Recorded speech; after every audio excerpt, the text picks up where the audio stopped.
So welcome back guys to M story moments. तो guys जैसा कि आप लोगों ने पिछली वीडियो में देखा था कि शाओयन और शाओयन के ग्रुप ने उस पॉइजनस फॉग से बड़ी मुश्किल से जान छुड़ाई थी और बिगली गाइस काइलिन भी ये सारी चीज़ें सोच रही थी और कह रही थी कि हमारे पास शाओयन और उसके पास हेवनली फ्लेम है और इस वजह से ये जो पॉइजनस फॉग है ये हमारे करीब नहीं आ रही। तो अभी के लिए ठीक है, शुक्र है, अभी के लिए काफ़ी सारे लोग यहाँ पर मारे गए हैं, हम काफ़ी ज़्यादा लकी रहे। आप गाइस शाओयन का ग्रुप उस रीजन को छोड़कर आगे निकल जाता है और पॉइजनस फॉग से अभी के लिए निकलने के लिए शाओयन कहता है कि मैंने फॉलिंग स्टार पवेलियन के अंदर अपनी रिट्रीट में काफ़ी ज़्यादा टाइम वेस्ट कर दिया, मुझे जल्दी आ जाना चाहिए था क्योंकि बहुत सारी और भी फैक्शंस है जो कि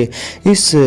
वास्ट लैंड वाले रीजन के मिडिल पार्ट में जा चुकी हैं हमसे पहले। मैं उनसे पहले उस बदिस्टा हार्ट को हासिल करना चाहिए, जिसके साथ ही गाइस इनके ग्रुप की स्पीड और भी ज़्यादा बढ़ जाती है और ये लोग एक बड़े से माउंटेन रेंज पर जाकर रुकते हैं और यहाँ पर गाइस वो पॉइजनस फॉग कंप्लीटली खत्म हो चुकी थी। मगर शाओयन अपने सामने देखता है बड़े गौर से, तो सामने बहुत ही ज़्यादा बड़ी माउंटेन रेंज थी, वहाँ हर तरफ पहाड़ थे और अभी के लिए शाओयन कहता है कि ये जो ट्रू एंशिएंट फास्टलैंड रीजन शुरू होता है वो यहाँ से शुरू होगा। और गाइस अभी के लिए मैं आप लोगों को बता दूं कि यहाँ भी एयर में हल्का हल्का पॉइजन पाया जाता था और अभी के लिए शाओयन का आमना सामना आने वाले टाइम में बहुत सारी मुश्किलात से होने वाला था। जो कहने के बाद अभी के लिए शाओयन एक लंबी आवर लेता है, मगर इसके साथ ही शाओयन के साथ फॉलिंग स्टार पवेलियन का जो एल्डर किंग चेन आया हुआ था, जो कि दोजन क्लास के 9 स्टार की पीक एक्सपर्ट था, वो भी के लिए कहता है कि यहाँ पर एंशिएंट वास्टलैंड रीजन में बहुत सारे फिरोशियस बीस्ट भी हैं जो कि इस दुनिया में बिल्कुल आइसोलेट होकर रह चुके हैं और ये इस दुनिया से बाहर नहीं जा सकते, यानी कि इस एंशिएंट वास्टलैंड से बाहर नहीं जाते।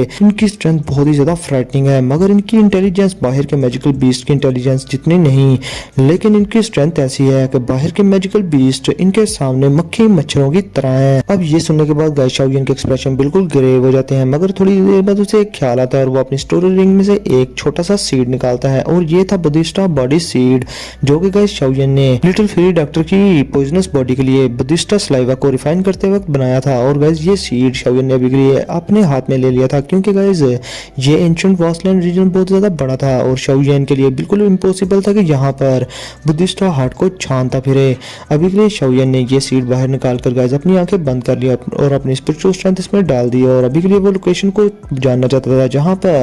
जहां पर वो बदिस्टा हार्ट मौजूद था और ये सीड बदिस्टा सीड इस चीज में शाओयन की हेल्प करने वाला था। अब इसके साथ ही शाओयन सभी के लोगों से कहता है कि अभी के लिए मुझे जो थोड़ी सी इन्फॉर्मेशन मिली है इस सीड से, वो ये है कि बदिस्टा एंशिएंट ट्री यहाँ से बहुत ज्यादा दूर है, मैंने उसकी एग्जैक्ट लोकेशन को मैं लॉक नहीं कर पाया, लेकिन अभी के लिए मुझे इन्फॉर्मेशन के मुताबिक ये नॉर्थ वेस्टर्न साइड पर है। और गाइस शाओयन उस तरफ इशारा कर देता है और शाओयन जी कहते हैं लिटिल फेरी डॉक्टर काइलिन और तो किंग लिन के साथ वहां से बड़ी स्पीड के साथ उस तरफ जाने लगता है। मगर गाइस जैसे ही उनका ग्रुप मूव करता है हवा के अंदर, तो अभी के लिए नीचे से बहुत सारे फिरोशियस मैजिकल बीस्ट शाओयन पर अटैक कर देते हैं और अभी के लिए काइलिन ये चीज देखकर शाओयन को कहती है कि केयरफुल रहो, जिसके साथ ही शाओयन जब इन बीस्ट को देखता है तो गाइस ये टाइगर बीस्ट थे जो कि बहुत ज्यादा फिरोशियस लग रहे थे और अभी के लिए ऐसा लग रहा था कि ये बीस्ट यहाँ के पॉइजन को अच्छे से सर्वाइव कर सकते हैं। अब शाओयन के हाथ के एक ही इशारे से वो सारे के मैजिकल बीस्ट जमीन पर जाकर दब जाते हैं और गिर जाते हैं। अभी के लिए गाइस काइलिन शाओयन को कहती है कि ये जो फिरोशियस बीस्ट थे ये इतने ज्यादा स्ट्रॉन्ग नहीं थे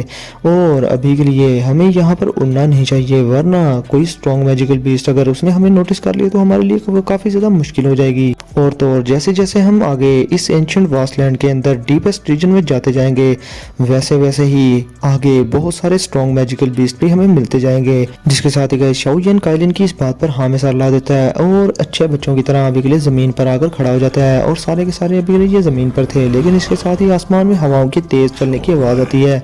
और शाओयन का ग्रुप जब आसमान में देखता है तो वहां पर बहुत सारे फिगर आकर अपीयर हो गए थे और ये लोगों का एक ग्रुप था जो कि तकरीबन 2 जून क्लास के एक्सपर्ट्स थे। अभी के लिए शाओयन इन लोगों को देखकर इनको बॉदर नहीं करता और गाइस अभी के लिए शाओयन थोड़ा बहुत हैरान तो था कि ये लोग पॉइजनस फॉग को पार करके यहाँ पर आ गए हैं, इनमें जरूर कोई एबिलिटी होगी,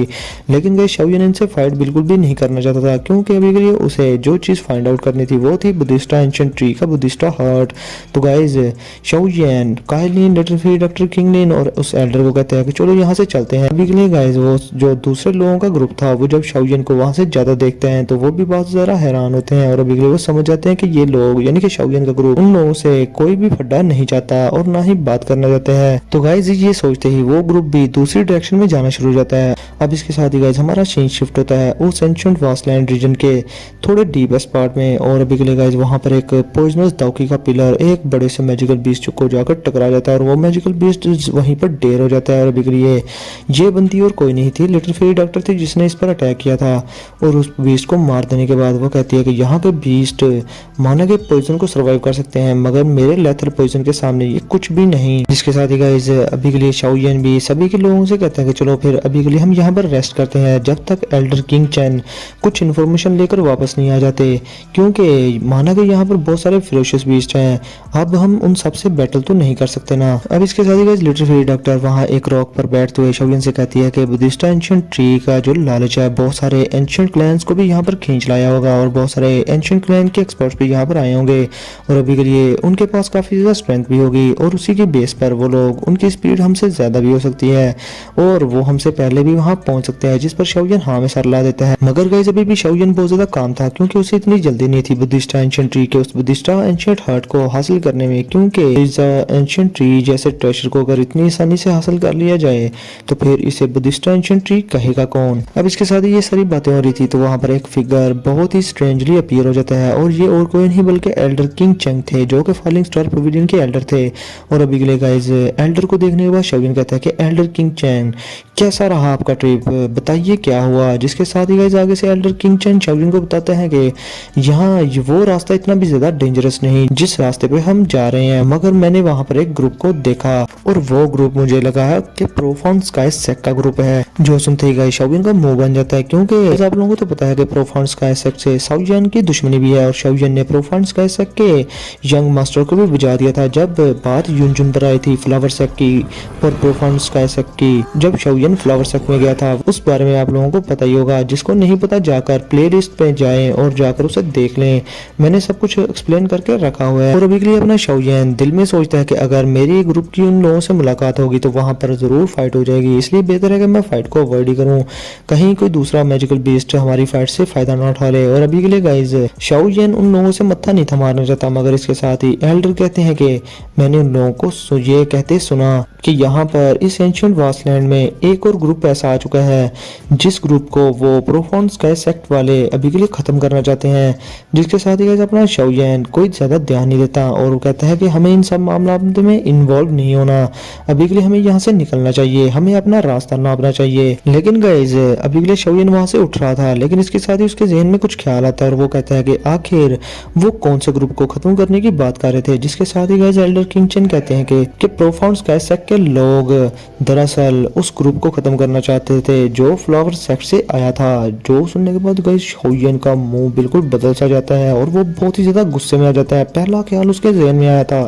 वो था युनजुन, उसे डर था कि कहीं उस ग्रुप में फ्लावर सेक्ट के ग्रुप में कहीं युनजुन भी ना हो और ये कमीने प्रोफाउंड स्काई सेक्ट के लोग कहीं युनजुन को मार ना दें। अब इसके साथ ही शाओयन कहता है कि वो कमीने। जिसके साथ ही एल्डर किंग चैन कहता है कि जूनियर पवेलियन चीफ आपका क्या प्लान है, क्या करना चाहिए हमें। जिसके साथ ही शाओयन बड़े एटीट्यूड के साथ और गुस्से में कहता है कि हम अभी के लिए प्रोफाउंड स्काई सेक्ट के उस ग्रुप को पूरे के पूरे ग्रुप को मारने वाले हैं। और अभी के लिए शाओयन के एटीट्यूड से लग रहा था कि गाइस शाओयन की अब मुलाकात जब प्रोफाउंड स्काई सेक्ट के ग्रुप से होगी तो शाओयन किसी को भी जिंदा नहीं छोड़ेगा। अब इसके साथ ही हमारा सीन शुरू होता है उस बड़े से जंगल में एंशिएंट वास्टलैंड के और वहां पर गाइस एक बड़ी प्यारी लड़की वहां किसी चीज से बचते हुए भाग रही थी और अभी के लिए वो अपने साथ किसी बंदी को कहती कि टीचर वो कमीने हमें जिंदा नहीं जाने देंगे। जिसके साथ ही हमारी नजर पड़ती है एक बड़ी प्यारी औरत पर और ये और कोई नहीं अपनी युनजुन थी और ये जो लड़की बोल रही थी ये और कोई नहीं अपनी नालंग जन्नत थी और इन दोनों के पीछे एक बूढ़ी औरत भी थी और अभी के लिए गाइस उसके मुंह से भी खून निकल रहा था। इन तीनों की हालत काफी ज्यादा खराब भी थी। अब वो बूढ़ी औरत कहती है कि वो प्रोफाउंड स्काई सेक्ट के बास्टर्ड्स उन्होंने हम पर स्नीक अटैक लॉन्च किया, वो भी तब के टाइम जब हम फेरोशियस बीस्ट के साथ फाइट कर रहे थे और उनके इस स्नीक अटैक की वजह से एल्डर किंग हुआ ऑन द स्पॉट ही मारी गई। और अभी के लिए गाइस ये औरत बहुत ज्यादा गुस्से में भी थी। अब इसके साथ ही वो कहती है कि जब हम अपने फ्लावर सेक्ट में वापस जाएंगे तो तब के टाइम हम अपने फ्लावर सेक्ट की सारी स्ट्रेंथ को गैदर करके प्रोफाउंड स्काई सेक्ट को मलिया मेट करके रख देंगे। अब ये चीज सुनने के बाद गाइस फ्लावर सेक्ट की बाकी जो एल्डर्स थी वो भी गुस्से में कहती है कि हाँ हम इन कमीनों को जाने नहीं देंगे। जिसके साथ ही गाइस अभी के लिए अपनी युनजुन वो इन सबको समझाती है कि एल्डर्स अभी के लिए हमारे पास बात करने का भी टाइम नहीं है, वो प्रोफाउंड स्काई सेक्ट के लोग अभी के लिए हमारे पीछे ही हैं, अगर हम यहीं पर इस तरह बहस करते रहे तो वो लोग हमें यहाँ से जाने नहीं देंगे और तब के टाइम हम इन एंशिएंट वास्टलैंड में ही चुपके से मारे जाएंगे और हमारी खबर किसी को कानो कान भी नहीं हो पाएगी और हमें अपने फ्लावर सेक को इन्फॉर्म करने के लिए यहाँ से जिंदा बचकर निकलना ही होगा, वो भी किसी भी हाल में। अब गाइस ये बात सुनने के बाद वो जो सभी के एल्डर्स थी वो अभी के लिए आगे से खामोश हो जाती हैं और अभी के लिए अपनी जुन की बातों की फ्लावर सेक के अंदर बड़ी ही वक़्त थी और बहुत ज्यादा ताकत थी, क्योंकि गाइस वो अभी के लिए फ्लावर सेक की चीफ बन चुकी थी और तो और उसकी बॉडी में जो ग्रेनी हुआ की छोड़ी हुई दाव की थी अभी के लिए शाओयन की मदद से उसने पूरी तरह से उसे रिफाइन कर लिया हुआ था और अपनी जुन अभी के लिए 2 जून क्लास के 8 स्टार पर पहुंच चुकी थी। और एक भाई का क्वेश्चन था, उसने पूछा हुआ था कि क्वीन मेडुसा की अभी के लिए स्ट्रेंथ कितनी है, तो मैं उस बंदे को बताना चाहता हूँ कि क्वीन मेडुसा की स्ट्रेंथ अभी के लिए 2 जून क्लास के 6 स्टार पर है और वो किसी भी 2 जून क्लास के 8 स्टार के एक्सपर्ट से इजीली फाइट कर सकती है अपनी स्ट्रेंथ और एबिलिटी पर रहते हुए। और तो और क्वीन मेडुसा के पास मेडुसा ब्लड लाइन भी है, आप लोगों को इस चीज का भी पता होना चाहिए। और ये ब्लड लाइन कोई आम सी ब्लड लाइन नहीं बल्कि क्वीन मेडुसा के पास 7 कलर हेवन स्वेलिंग पाइथन की भी ब्लड लाइन मौजूद है गाइस, मतलब कि उसकी बॉडी में 2 ब्लड लाइंस है इस टाइम। शायद आप लोगों को इस बारे में पहले ना पता हो, मगर गाइस बात की जाए अपनी युनजुन की तो वो भी 2 जून क्लास के 8 स्टार पर है। एक तरह से अगर लेवल देखे जाए तो युनजुन उसमें स्ट्रॉन्ग है, लेकिन अगर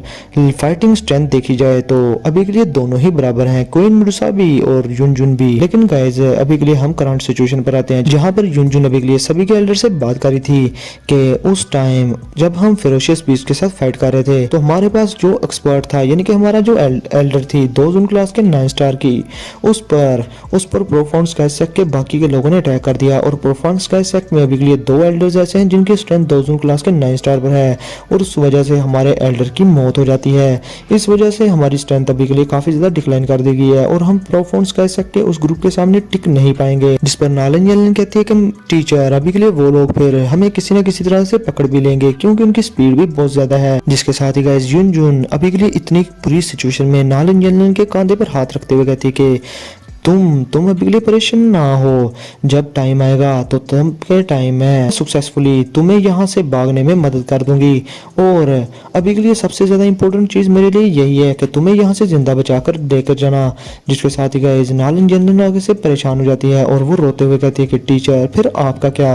जिसके साथ ही युनजुन अपना मुंह आसमान की तरफ करके कहती है कि मैं फ्लावर सेक्ट की चीफ हूँ तो मेरे लिए यही बेहतर होगा कि मैं फाइट करूँ उन कमीनों से। अब इसके साथ ही युनजुन कुछ महसूस करती है और वो जल्दी से नालन जेलन को अपने पीछे धक्का देती है और वहां से हट जाती है। जिसके साथ ही गाइस वहां पर एक स्नीक अटैक लॉन्च होता है और वहां एक दरख्त था जहां पर युनजुन अभी के लिए खड़ी थी, तो गाइस वो दरख्त पूरी तरह से डस्ट में कन्वर्ट हो जाता है और अभी के लिए वहां पर आवाज आती है कि सेक्ट चीफ युनजुन अभी के लिए तुम लोग यहाँ से बचकर नहीं भाग सकते, तुम आगे से बदतमीजों की तरह रिजेस्ट क्यों कर रहे हो। और हाँ अभी के लिए तुम बहुत ज्यादा खुशकिस्मत भी हो कि हमारे डिप्टी सेक्ट चीफ अभी के लिए तुम्हें काफी ज्यादा पसंद करते हैं और वो टाइम दूर नहीं जब युनजुन तुम और तुम्हारी ये डिसाइबल हमारे जूनियर सेक्ट चीफ से शादी कर लेंगे और तुम दोनों एक ही हस्बैंड को शेयर करने वाली हो। जिसके साथ ही गाइस वो बंदा आगे से जोर जोर से हंसना शुरू कर देता है। जिसके साथ ही नालन जनरल आगे से चलाते हुए कहती है कि कमीने कहीं के, जिस पर आगे से वो एल्डर बड़ा ही जोर जोर से हंसते हुए कहता है कि अभी के लिए मुझे तुम्हारा इस तरह से मुझे पुकारना काफी ज्यादा अच्छा लगा। अब इसके साथ ही गाइस ये बंदा वहां पर अपीयर हो जाता है और ये काफी ज्यादा वीक लग रहा था देखने में और अभी के लिए इसने अपने माथे पर अपने सर पर कोई बैम्बू लाइक हेड पहनी हुई थी और वो नालन जनरल की तरफ देखकर अजीब तरीके से हंस रहा था। अब इसके साथ ही उस बंदे के साथ और भी बहुत सारे प्रोफाउंड लाइन के एक्सपर्ट्स अपीयर हो जाते हैं और वो सारे के सारे युनजुन और युनजुन के ग्रुप को पूरी हर तरफ से घेर लेते हैं और वो बंदा हंसते हुए कहता है कि चीफ युनजुन क्या अभी के लिए मैंने तुम्हें कहा कि तुम यहाँ से बचकर नहीं भाग पाओगी। अब इसके साथ ही गाइस वहाँ पर जो जूनियर सेक्ट चीफ था प्रोफाउंड स्काई सेक्ट का, तो गाइस अभी के लिए वो आगे बढ़ता है। उसकी स्किन बहुत ज्यादा पेल थी, पेल येलो थी और अभी के लिए वो युनजुन और नालन जनरल की तरफ देखकर कहता है कि तुम दोनों टीचर और डिसाइबल्स काफी ज्यादा खूबसूरत हो और जब तुम दोनों की शादी मुझसे हो जाएगी तो बहुत सारे लोग मुझसे जेलस हुआ करेंगे और तो और अभी के लिए युनजुन तुम तो फ्लावर सेक्ट की चीफ भी हो ना। जिसके साथ ही युनजुन बहुत ज्यादा गुस्से में कहती है कि लियू चैंग अभी के लिए तुम क्या फ्लावर सेक्ट और प्रोफाउंड स्काई सेक्ट के दरमियान बहुत बड़ी जंग छेड़ना चाहते हो। जिसके साथ ही आगे से वो बंदा कहता है कि नहीं मैं तो ऐसा बिल्कुल भी नहीं चाहता सकता। अभी के लिए मुझे पता है कि तुम्हारे फ्लावर सेक्ट में वो ओल्ड फेलोज जो कि अभी तक मरे नहीं है वो बहुत ज्यादा स्ट्रॉन्ग है और उनसे डील नहीं किया जा सकता, इसलिए बेहतर ये है कि मैं तुम दोनों को पकड़ लूं और तुम्हारे बाकी के ग्रुप को यहीं पर मार दूं ताकि कोई भी उन लोगों को इन्फॉर्म ना करने वाला रहे। और वैसे भी जब तुम लोगों को मैं प्रोफोन स्काई सेक्ट में कैद कर दूंगा तो किसे पता चलेगा कि तुम लोग कहाँ पर हो। अब इसके साथ ही गाइस वहां पर उस बंदे के साथ एक बंदा भी हो जाता है और वो हंसते हुए कहता है कि डिप्टी चीफ अभी के लिए जल्दी करें वरना यहाँ पर सिचुएशन कहीं चेंज ना हो जाए, क्योंकि इस एंशिएंट वास्टलैंड रीजन में बहुत सारे फेरोशियस बीस्ट हैं, कहीं वो यहाँ पर ना आ जाएं। और अभी के लिए गाइस ये बंदा और कोई नहीं वो था जिससे शाओयन की एक बार फाइट हुई थी फ्लावर सेक्ट के बाहर, और इस बंदे की गर्लफ्रेंड थोड़ी देर के लिए फ्लावर सेक्ट की चीफ भी रही थी। वो बड़ी ही बदतमीज थी, आप लोगों को तो पता ही होगा क्या हुआ लिंग जुआन। गाइस ये और इस बंदे को लास्ट टाइम अपने हाइकिंग ने एक पंच मारा था जो कि एंशिएंट वर्ल्ड ड्रैगन था। तो गाइस ये बंदा अभी के लिए लकी है कि ये बंदा बच गया उस पंच से और इसने खुद को रिकवर कर लिया। अब ये चीज सुनते ही गाइस एक और ओल्ड पर्सन वो भी यही सलाह देता है लिंग जुआन को, जिसके साथ ही लू चैंग अभी के लिए सभी लोगों से कहता है कि ठीक है फिर अभी के लिए युन जुन को और इसके डिसाइबल को जिंदा छोड़ दो और बाकी सभी के लोगों को मार दो। जिसके साथ ही बहुत सारे प्रोफोन स्काई सेक्ट के एक्सपर्ट कहते हैं कि ठीक है। अब गाइस उन सबकी बॉडी से मैजेस्टिक दौकी हर तरफ निकलकर फैल जाती है, जो देखकर युनजुन और नालन जनरल से जल्दी से कहती है कि जनरल मैं अभी के लिए एक तरफ से रास्ता खोलती हूँ, तुम वहां से भाग जाना। जिस पर गाइस अपनी नालन जनरल आप लोगों को तो पता है कितनी जिद्दी है, वो आगे से कहती है कि टीचर अगर आप इन कमीनों के हत्थे चढ़ गई तो तब के टाइम मेरे जिंदा रहने का भी कोई फायदा नहीं, मैं तो बेहतर है कि मर ही जाऊं। जिसके साथ ही युनजुन आगे से बेचारी हेल्पलेस हो जाती है और कहती है कि चाइल्ड प्लीज ऐसा ना करो, तुम क्या करना चाहती हो, क्योंकि अगर यहाँ की सिचुएशन बिगड़ी तो तब के टाइम मैं तो जाऊंगी ही, तुम भी मेरे साथ ही जाओगी। मगर गाइस इस तरह की बुरी सिचुएशन में वो कर भी नहीं सकती थी कुछ, क्योंकि नालन जनरल वहां से जाने को तैयार ही नहीं थी। अब इसके साथ ही गाइस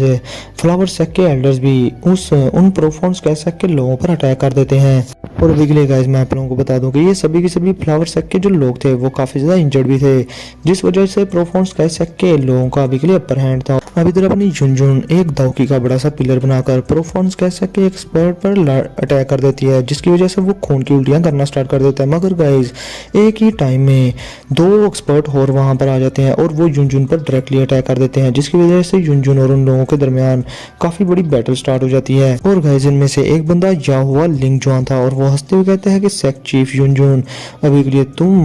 तुम बेफिक्र रहो, जब तुम हमारे हत्थे चढ़ जाओगी तो तब के टाइम मैं तुम्हारी बहुत ही अच्छी केयर करूंगा। और वो इवल सी स्माइल करना शुरू कर देता है आगे से। अब इसके साथ ही गाइस वहां पर प्रोफोन स्काई सेक्ट के दो एक्सपर्ट और आ जाते हैं जो कि दूसरी क्लास के एक्सपर्ट्स थे और वो भी युनजुन पर अटैक कर देते हैं। मगर युनजुन भी अपनी दाउकी को मैक्सिमम लिमिट तक अनलीश कर देती है। मगर गाइस ये चार दोजुन क्लास के प्रोफोन स्काई सेक्ट के एक्सपर्ट्स भी मिलकर भी युनजुन का कुछ बिगाड़ नहीं थे पा रहे और उसके डिफेंसेस को तोड़ नहीं थे पा रहे। अब गाइस युनजुन अपनी तरफ से फाइट करने की पूरी कोशिश कर रही थी, मगर इसके साथ ही उसकी साइड से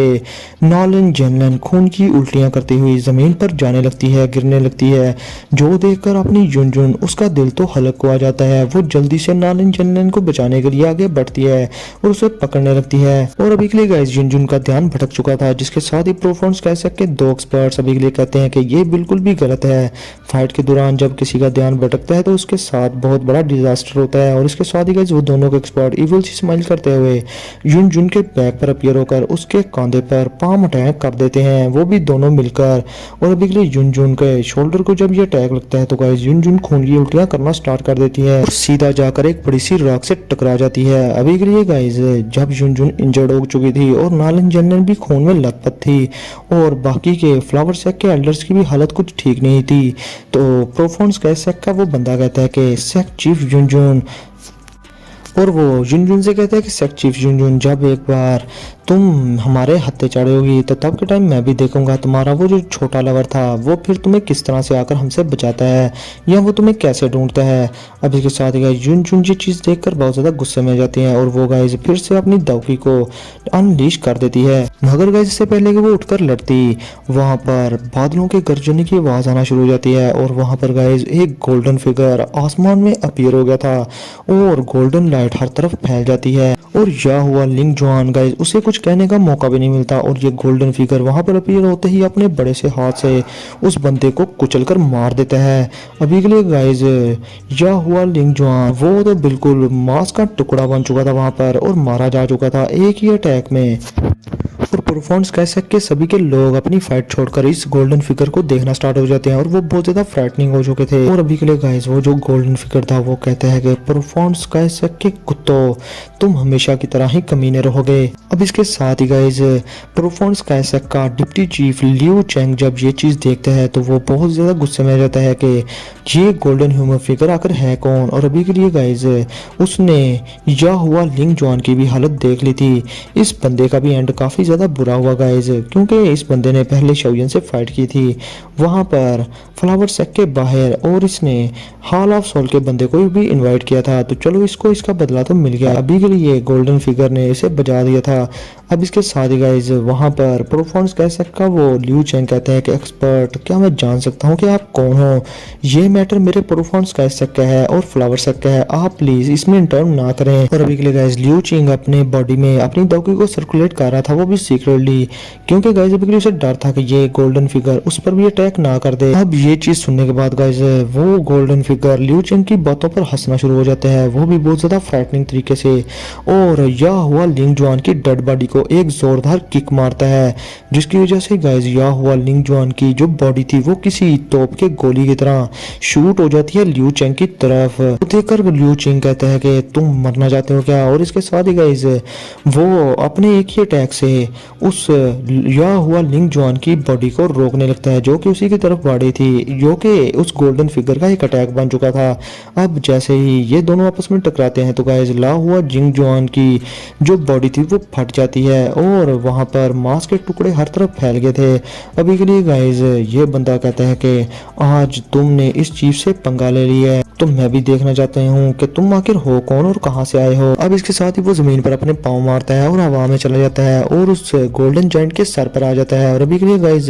वो अपनी एक फॉर्मेशन का यूज करता है जो कि थी ग्रेट हेल ड्रैगन फेस, जिसके साथ ही गाइस उस बंदे के सर पर एक बड़ा सा रेड ड्रैगन अपीयर हो जाता है। और ये रेड ड्रैगन बहुत ज्यादा फिरोशियस और रियल लग रहा था और उससे वो इस गोल्डन फिगर पर डायरेक्टली अटैक कर देता है। अब इसके साथ ही गाइस वो गोल्डन फिगर अभी के लिए इस ड्रैगन के अटैक को देखकर हंसना शुरू हो जाता है आगे से। और अभी के लिए वो अपने हाथ को क्लेंच करता है और एक बड़ी सी फिस्ट बनाकर सीधा अटैक कर देता है उस गोल्डन ड्रैगन के साथ। और इस गोल्डन फिगर की जब फिस्ट उस बड़े से ड्रैगन से जाकर टकराती है तो ड्रैगन की चीखें निकल जाती हैं और वो बड़ा सा dragon on the spot he scatter हो जाता है और वहां पर एनर्जी के बहुत बड़ा ब्लास्ट भी होता है। अब गाइस उस एयर प्रेशर की वजह से लियू चैंग पीछे उड़ता जाता है और सीधा एक पहाड़ी में जाकर टकरा जाता है। और अभी के लिए गाइस उसकी हालत बहुत ज्यादा खराब हो चुकी थी। ये चीज देखकर परफॉर्मेंस कह सकते बाकी के लोग बहुत ज्यादा हैरान होते हैं। और अभी के लिए गाइस वो हैरान इसके लिए भी हो रहे थे कि लियू चैंग उन लोगों में से सबसे ज्यादा स्ट्रॉन्ग था, 2 जून क्लास के 9 स्टार की पीक एक्सपर्ट था। और अभी के लिए गाइस ये बंदा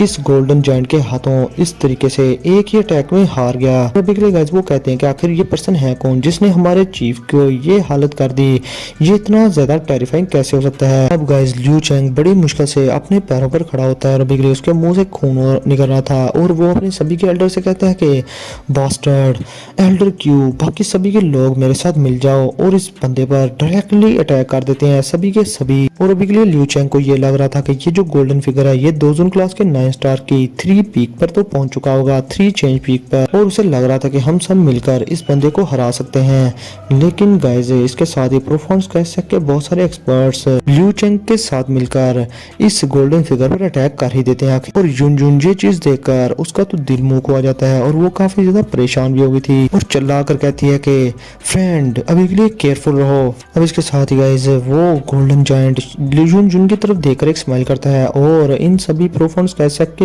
एक्सपर्ट्स की तरफ अभी के लिए बढ़ने लगता है बड़ी ही स्पीड के साथ और अपना पंच हवा में लाकर सीधा उन पर अटैक कर देता है। और उस पंच की स्पीड की वजह से आसपास की स्पेस भी फट जाती है। और अभी के लिए गाइस परफॉर्मेंस कह सकते जितने भी एक्सपर्ट जितनी भी 2 स्किल्स का यूज कर रहे थे वो सारी की सारी 2 स्किल्स ब्रेक हो जाती हैं और खत्म हो जाती हैं, जिसकी वजह से गाइस ये सारे के सारे लोग खून की उल्टियां करना स्टार्ट कर देते हैं। और इसके साथ ही गाइस बहुत सारे परफॉर्मेंस कह सकते एक्सपर्ट जो कि 2 जून क्लास के थे वो सिर्फ इस अटैक से मारे जाते हैं। अभी के लिए गाइस लियू चैंग चैंग अपने एक्सपर्ट्स को इस तरह मरता देखकर बहुत ज़्यादा हैरान हो रहा था और बहुत ज़्यादा डर रहा था। उसकी पैंट भी गीली हो रही थी। वो है तो प्रोफोन स्क्रैचसेक का डिप्टी चीफ ना। अभी के लिए वो डरते हुए इस गोल्डन जायंट से कहता है कि तुम आखिर हो कौन और तुम चाहते क्या हो, हम आराम से भी बात कर सकते हैं प्लीज। जिस पर गाइस वो गोल्डन जायंट उसकी तरफ घूर घूर के देखना स्टार्ट कर देता है और बड़े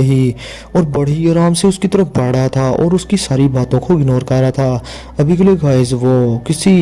मौत के फरिश्ते की तरह उसकी तरफ आ रहा था। अब ये चीज़ देखकर लिू चैंग समझ जाता है कि ये बंदा अभी के लिए उसे मार कर ही दम लेगा और लिू चैंग जल्दी से वहां से भागने लगता है और कहता है कि बास्टर्ड, जब मैं अपनी जगह पर वापस चला जाऊंगा अपने प्रोफोन स्क्रैचसेक में, तो तब के टाइम में फिर तुम्हारे बारे में इन्वेस्टिगेट करवा कर तुम्हें ना मारा मैंने तो मेरा नाम बदल देना। और आज ये पहली बार था गाइस के उसकी हालत किसी ने इतनी ज्यादा खराब कर दी थी। अभी के लिए गाइस लिू चैंग वहां से भाग रहा था तो लाइट की स्पीड से वो ही गोल्डन जायंट उसके सामने अपीयर हो जाता है, जो देखकर लिू चैंग कहता है कि ये इतना ज्यादा फास्ट कैसे हो सकता है। और अभी के लिए उसे अपनी आंखों पर यकीन नहीं हो रहा था। अब इसके साथ ही गाइस वो गोल्डन जायंट लिू चैंग की बैक पर एक जोरदार फिस्ट अटैक कर देता है, जिससे कि लिू चैंग जमीन पर जा गिरता है। वहां पर 1000 फुट से भी बड़ा एक गड्ढा बन गया था और अभी के लिए लिू चैंग के सारे दांव की डिफेंसेस टूट चुके थे, उसकी हड्डियां सारी टूट चुकी थी, उसके ऑर्गन सारे खराब हो चुके थे, उसके मुंह से खून बहुत ज्यादा निकल रहा था। अभी के लिए गाइस वो मर जाता है और मरने से पहले उसकी आंखें खुली की खुली थी और वो रिग्रेट उसके फेस पर साफ दिख रहा था। और अभी के लिए वो ये भी जानना चाहता था कि ये बंदा है कौन, लेकिन इसी सवाल के साथ अभी के लिए वो मर जाता है। मगर गाइस वो उसे ये शिकायत रहेगी कि इस गोल्डन फिगर ने उसे मारा क्यों, किस वजह से मारा, उसने इसके साथ किया क्या था। अब गाइस इस लिू चैंग को किल कर देने के बाद अभी के लिए वो गोल्डन फिगर एक डायरेक्शन में देख रहा था जिस तरफ इस प्रोफोन स्क्रैचसेक के बाकी कैल्डर्स भागे थे। लेकिन गाइस इसके साथ ही वहां पर कुछ फिगर्स उन लोगों की लाशों को लेकर अपीयर हो जाते हैं और उन्हें जमीन पर पटक देते हैं। अभी के लिए गाइस उनमें से एक फिगर को देखकर युन जुन बहुत ज्यादा हैरान होती है और वो कहती है कि तुम तो क्वीन मेडुसा हो ना। जिसके साथ ही गाइस अपनी काइलिन भी युन जुन को देखकर बहुत ज्यादा हैरान होती है और अभी के लिए वो अपनी आंखें बींच कर युन जुन की तरफ देखकर कहती है तो तुम तो मिस्टी क्लाउड सेक की सेक चीफ थी ना। तो अच्छा, अब मैं समझी कि जब फ्लावर सेक का जिक्र हुआ तो ये लड़का इतने ज्यादा गुस्से में तुम्हें बचाने के लिए यहाँ पर क्यों आ गया हम सबको लेकर। जिसके साथ ही युन जुन और भी ज्यादा हैरान होती है और वो जल्दी से काइलुन की बात सुनकर उस गोल्डन जायंट की तरफ देखती है और उसे कहती है कि शाओयन तुम। जिसके साथ ही नॉलन जनरल भी थोड़ी ट्रेम्बल होकर रह जाती है कि ये जो गोल्डन जायंट है और कोई नहीं अपना शाओयन है। अब इसके साथ ही गाइस उस गोल्डन जायंट की बॉडी से लाइट निकलती है और वो बॉडी श्रिंक होकर वापस से शाओयन के फिगर में कन्वर्ट हो जाती है और ये अपना शाओयन था बिगड़ लिए। और शाओयन हंसते हुए युन जुन से कहता है कि तुम ठीक तो हो ना। जिसके साथ ही गाइस युन जुन, नॉलन जेनलन उनके चेहरों पर सिर्फ शौक था और अभी के लिए वो खुश भी थे कि वो बच गए। तो गाइस अभी के लिए हमारा आज का ये एपिसोड यहीं पर होता है खत्म। कैसा लगा आप लोगों को युन जुन और काइलिन का मीटअप। अगली वीडियो में आप लोगों को और भी ज्यादा मजे की बातें जानने को मिलेंगी, तो वीडियो को लाजमी लाइक कर दो। 2K लाइक लाजमी करा दो गाइस। 2K लाइक करवाओगे तो आप लोगों को 40 मिनट की वीडियो मिल पाएगी। तो फिर मिलते हैं आप लोगों से नेक्स्ट वीडियो में, तब तक के लिए अपना और अपने प्यारों का बहुत सारा ख्याल रखें।